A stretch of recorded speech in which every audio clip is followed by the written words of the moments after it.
Hello friends, welcome back to the my new video guys and my YouTube channel guys. Today friend we are going to talk about how can we increase screen timeout in our Samsung phone.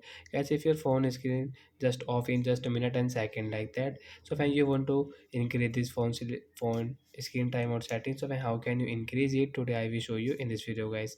So before starting video friend, first of all go and subscribe the channel guys, click the bell icon and like the video. So friends, now let's see how can we increase this screen timeout setting. We will on our guys phone setting. After on phone setting guys, you can see this type of setting in your Samsung phone.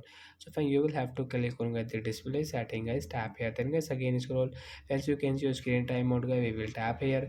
So we will increase from here guys. You want to increase into 10 minutes, 5 minutes, so you click on this 10 minutes. Then guys your screen time out will increase. Then guys your phone will means your phone screen will not sleep in just second and minute guys. After 10 minutes your phone screen will off if you do not touch, but guys if you touch, then guys your time will start again continue. So like that guys, we can increase screen timeout in our Samsung phone. So that's it guys, bye bye.